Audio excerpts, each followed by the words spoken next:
having a system where the warriors will come to places like this and fortify themselves. And Yasanfwa, this shrine is also known as Yasanfwa shrine because in the wake of the wars with the British, this was also built. So, and Yasanfwa also comes from here, so it's known as this.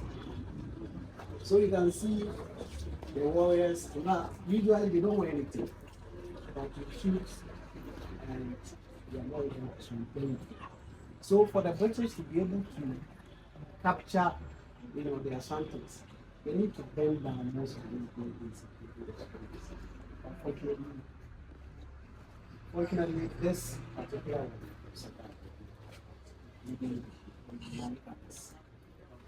Now, I want to show you that before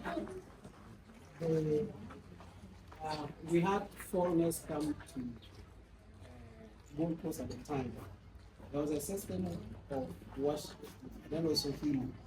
These were connected. So I want you to speak about these helps and also. Yes. Okay. He is our caretaker and education officer. Okay. For the traditional worship for this place is one of the our house of the Ashantis where we used to we do. You're talking to about 20 people where we do our worship, and for Ashantis we pray to the God for creation. And because this place is very sacred, for Ashantis we believe in the energies of herbs. So most of the time, some sacred herbs are being planted to be able to shrine the area and purify the area always. Just as my sister, I saw my sister picking something because he had the knowledge of how herbs are being used. This particular one is in our region as well. Yes. So these are some of the plants. We have this as a penny here being used. We have the susumasa. Also we have the sese. The Tano also is around. So That's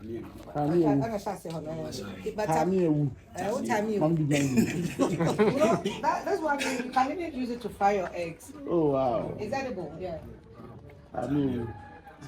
All these material, all these herbs are for especially cleansing and purification aspect.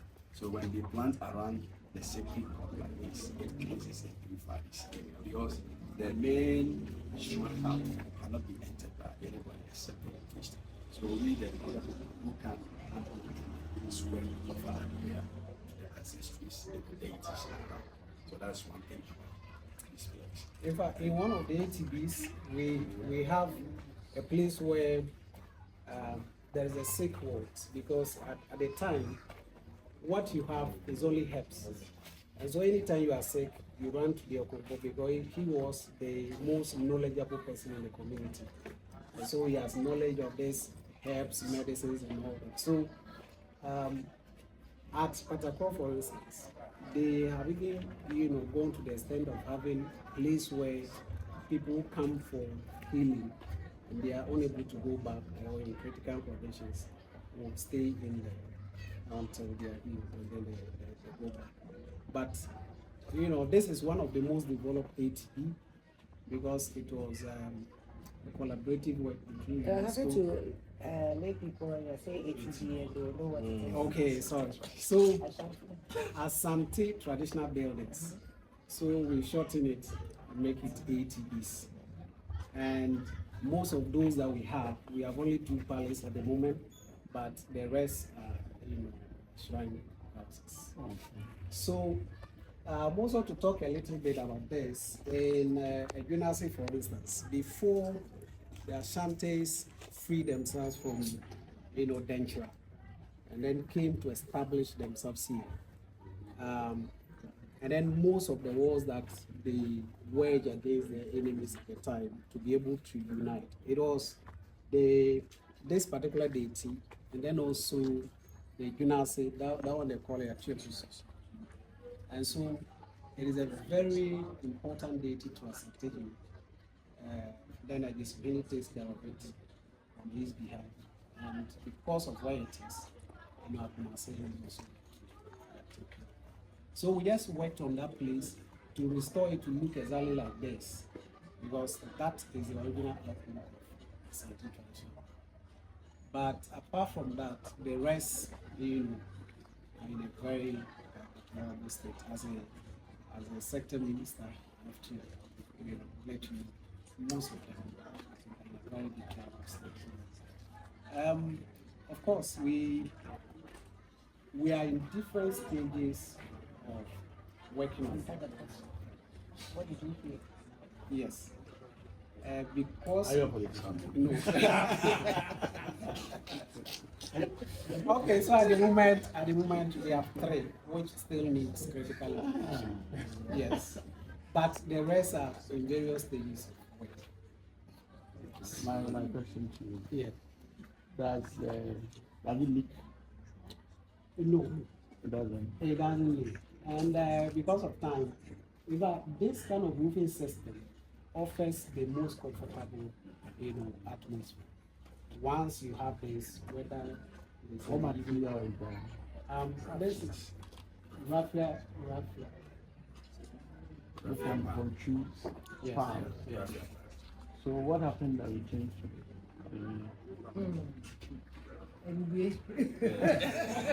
So called. Yes, so for the aluminum, some of the Asante, of course, for the entire Asante, now you have only few units when you find one aluminum. In fact, it's almost getting What is extinct. someone's getting? This kind of roofing system. This kind of roofing system. And so one of it the, doesn't leak? yes, it does. It's in the north as well, so we have it here in the north and some parts of the north. The structures, is this cement, concrete, So, or it was renovated? okay, so if you come this, so what you have is that they were built in Waterland Dam. Okay, and one of the critical things, I'll be showing you the construction style here, but I just want you to see this because we already. So, in order for the people to be able to get the straight, angle of this particular pillar, the mode of construction deployed these particular, yes, they split the bamboo, the raffia shingles, part of it, the branch, and then they trim it and they use it. So it amazed the foreigners when they came and saw how accurate the architecture was. Doctor wants the question he asked is Yes, it is not concrete. It is mud. Man, Mud. A mud construction. So let me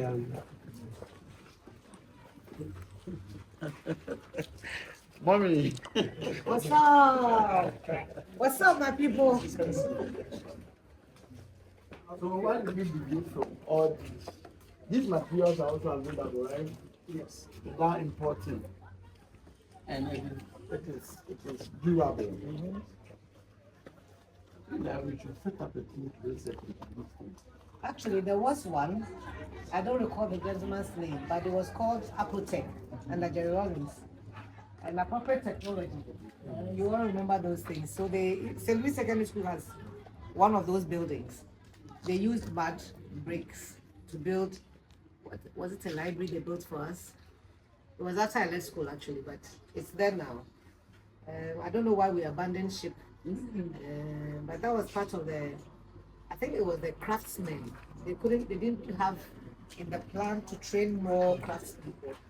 And because this had become the building with roof and cement had become the thing that many people learned, then it got tiresome. If you want to build a structure now with Apotech, combing the whole of Ghana looking for those with the knowledge. So we should have continued with training. I think the rural house. Yeah. So they built the Right. You see those? Okay. So when I got there, immediately my mind went to St. Louis, the building there. And the one that was built in St. Louis was initiated by Amoakohene. Yeah, he lobbied. I think he lobbied for it for the school. I think the school could pay attention to this again. See what it can do. Yeah. Okay. Yes, so, Thank you. yeah, so basically, this was the rail construction process. And what I would like to say, you have this is when we installed this particular touch road. And so you can see we use the mud. Okay, so everything here was made of mud until the early 90s when these places was handed over to the PWDs. And then I think that was where the cement, additions started coming. So as part of UNESCO's recommendations, as much as possible, we have to eliminate the cement work. Because the moment you have cement attached to mud, there is definitely going to be cracks. And then there will be it will be coupled at a certain point. And then it will create more deterioration. So this is one of the things that UNESCO wanted us to develop a management plan to show when we are going to do that, what level of community participation we're going to have, maybe how we integrate the communities into all this. But we've already submitted a proposal, it's been approved, but now it is left on to GMB to start the implementation process. I cannot do it here. It has to be started. So UNESCO has released funds for that. UNESCO, as I know, we speak to CAR. We had advanced to a certain level where we wanted to start, but then the new director came, so he has to understand the whole concept before. I was about to tell you. You know where you are. Okay. Sorry? What did I do?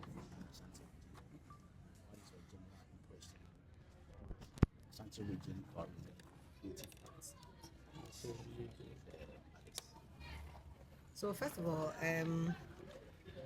that what you call the 2-day tour is not really a 2-day tour. This is only part of what I started in the month of September. I was here and I've come back again to continue with the process, to meet the staff and also visit some of the sites that help us do our work as Tourism, Culture, and Creative Arts Ministry and its agencies. Today's what's unique about it is the fact that I did the tour with the regional minister so that we'll be on the same platform, understanding what's at stake and how we can collaborate to make sure that we take the sector from where we found it to another level. Both of us appreciate the fact that domestic tourism is what will make the international arrivals also peak. The reason being that when we ourselves appreciate what we have, and we have movement from the north to Asante, the west to Asante, the east to Asante, Volta to Asante, and Asante also going out. That movement is what creates the excitement, which then will be a platform and the linkage between us and the diaspora and of course the rest of the world. So I've been exposed to other things that I didn't know before. And even though I've been to Adamumase, Bonre, Antoa, and Tano Dumase, somewhere in the late 90s and early 90s, no, late 80s and early 90s, I see that a lot has changed, and they've changed for the best. There's also some development that has happened in the sector. For example, the fact that UNESCO has listed the Asante traditional buildings and also Kete said in my language and Kente in our Asante. And these two significant developments are one of the reasons why I'm here. And also, I see how the new additions, like the enclave that we went to, I beg your pardon, Chuba meaning carry the child in Asante. So that new addition also then gives opportunity for the tourism agencies, regional office to see how they can work with them and improve upon it. So far, so very good. I'm so excited. I'm so excited. The icing on the cake will be that we are able to visit at Otunfo on our next visit. We wanted to do that, but he's out of the country. So we're going to come back and visit him and also share our thoughts with him and receive his blessing for the work that we're doing. Now, to those of you watching me, don't let me share the excitement alone. You should come. Yeah, come to Asante. There's so much that will contribute to your mental well-being. I've been reiterating that point the whole morning because it's important. You see, this era that we are in comes with a lot of stress, and we need to make time to unwind. You see, and it's not always that we have to, when you can afford it, purchase a ticket and fly out of the country, but you can also buy a ticket and move within the country. African World is there, Passionate is there for you to be able to come here and go back even on the same day. Come on Friday and leave on Sunday, Friday evening and leave Sunday, and come and see the Asante traditional buildings. Go to Adamumase, go to Bonue, go to Chuba, and Ratway Park as well. Honorable Kojo Bonsu, Ayuko, that legacy is still there, and I've urged them to improve upon it, which I'm sure they will do. But truth be told, it's been a really fulfilling 2 days for me. You've been in industry before you become MP and then now a minister. What do you think? We are in the digital revolution. Do you think that we can adapt so that this site that will be visited and then now you are advertising to people to come and patronize will be full of the lamplight and people so patronize? So what we are doing at the Ministry of Tourism, Culture and Creative Arts with our agencies is to encourage people to visit the tourism marketplace. It's an app. It's on social media where you can advertise your things, and that's where we also advertise what we have. Kwame Nkrumah Memorial Park is trying to digitalize the experience virtually. So we are looking at modern ways of increasing the experiences that people have, not necessarily physically being there, even though it gives you a different perspective. We are also encouraging people to participate in tourism virtually and in body present as well. Then also, we are asking those of you who are here, the media, that when we put things out, you help us to promote it for the rest of the country. And I like to use the story of jollof rice. I don't think that there's any particular person who would want to take credit for the excitement jollof rice now brings to the rest of the world. It's because we ourselves love it, and our big brother Nigeria got into the fray, and that healthy, fun-loving rivalry has put jollof rice everywhere.